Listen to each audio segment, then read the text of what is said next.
Good day, Sir Engineer Jeremy C. Balang. My name is Brendan Lega.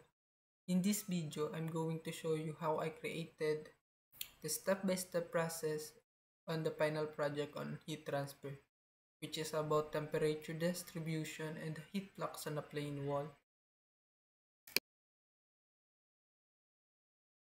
So, for my first process po, ang una ko na pong ginawa is nag-create ng figure sa Autodesk para mas madali. Kasi pwede naman po sa ANSYS pero mas madali po sa Autodesk gumawa. So, dito na lang po ako gumawa. So, ang magiging figure po natin is magbe-base sa attendance natin kung gaano kahaba or yung length. For me, it's 32. It's gonna be 0.5. First, let's tap for 1 and then tab. Then, let's enter the 0.5, then enter. After ma-create natin, we can now orbit it, rotate, then extrude para maayos ang pag-extrude natin. So, to extrude, let's go for solid, then pindutin natin to, then extrude. Hold and drag, then 1, enter. So, for the second figure, extrude ulit natin.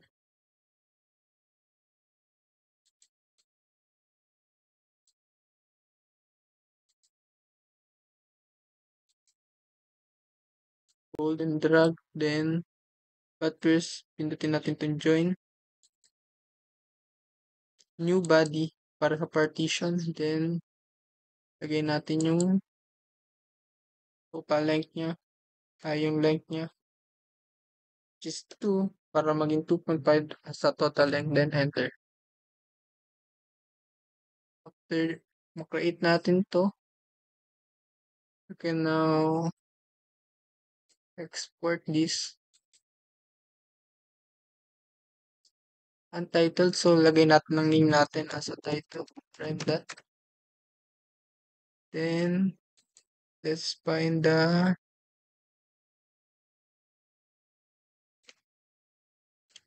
IGS file. Then, export. Then, after we finish that export, we can now go to the workbench. So, here.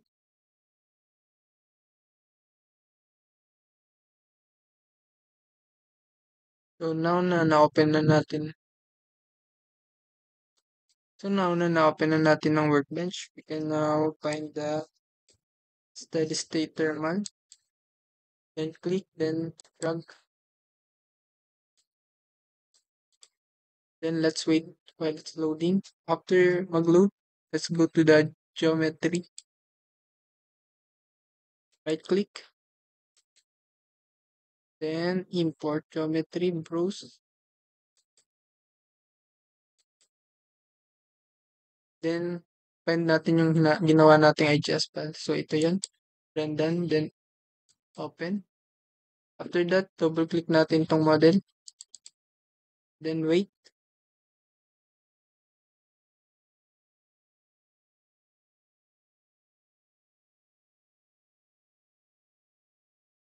So, while we're waiting, ang magiging figure po natin, dito po natin sa model edit yung figure natin for the heat flux and temperature.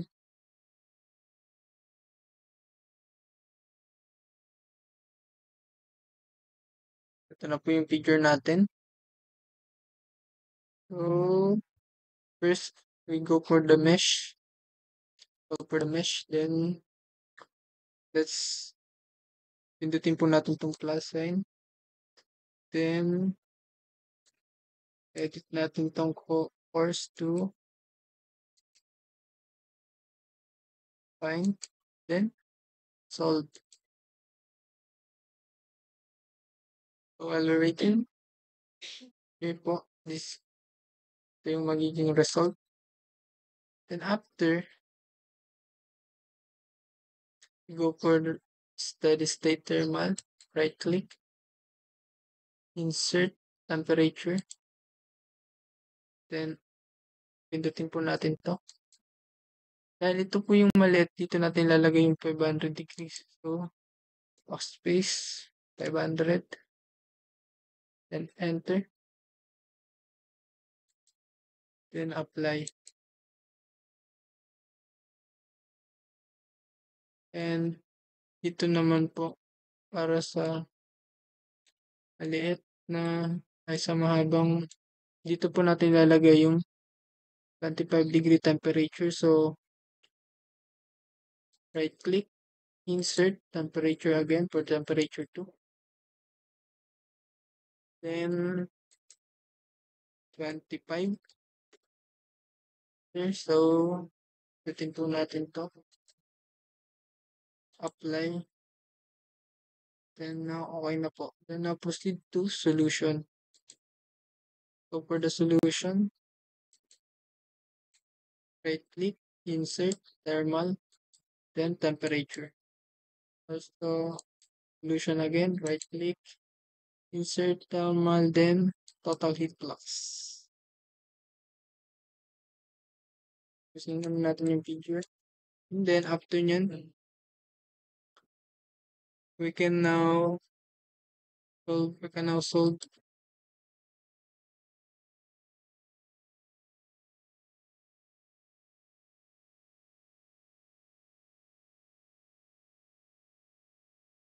So, for the total heat, for the state thermal temperature, ito na po yung magiging itsura niya. So, as red as the maximum, which is color red, and then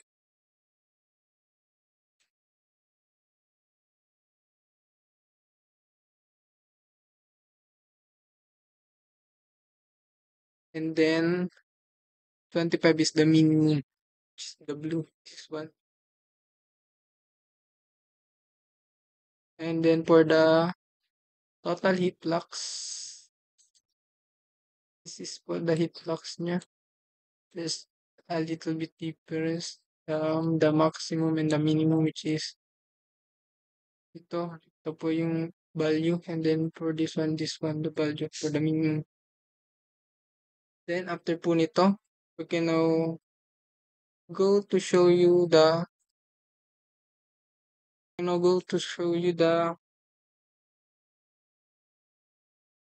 manual calculation. Now let's proceed po to our manual solution. First, let's write the formula Q over A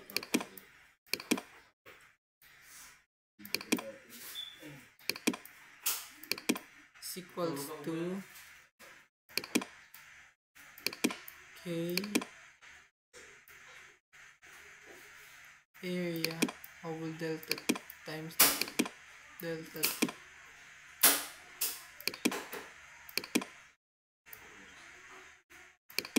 The temperature difference over X. So direct substitution.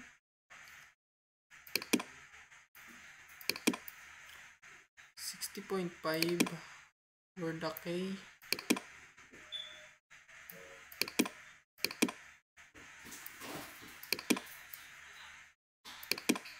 Watts per meter Celsius times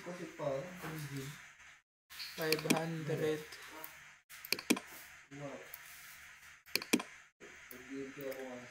minus 25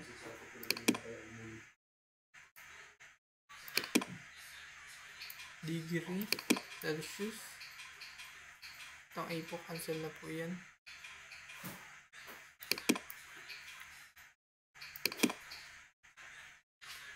Over X, which is 2.5.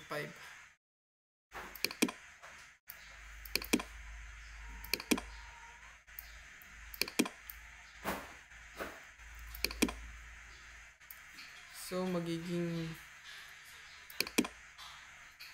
QA natin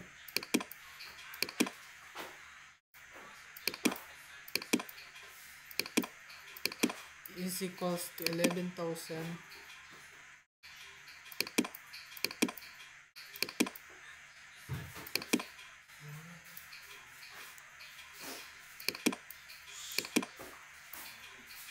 495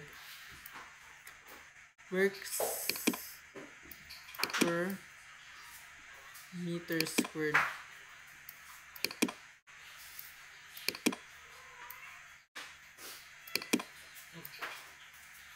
And this is the answer for QA.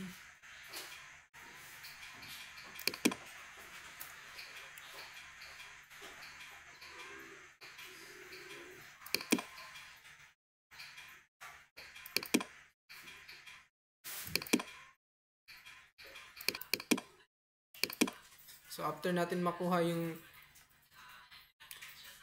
Q,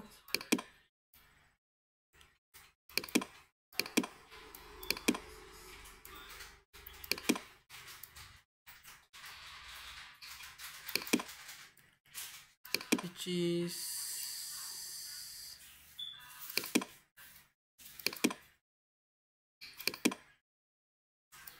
or the QA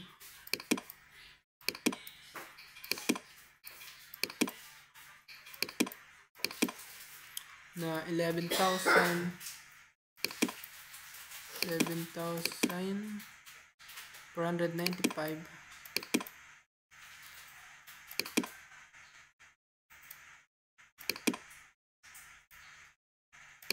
Let's now proceed to solving the value of TA. So QA is equals to same lang po kanina, direct sub, which is 60.5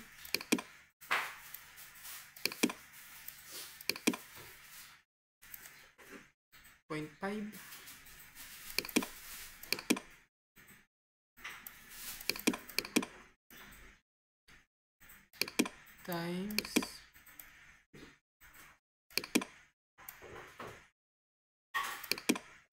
500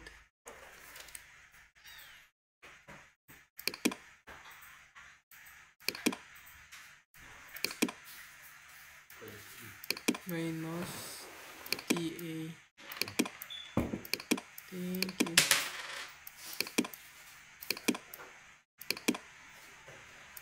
Over 0.5.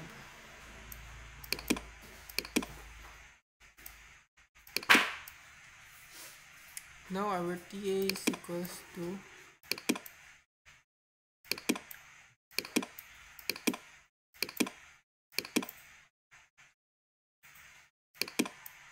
405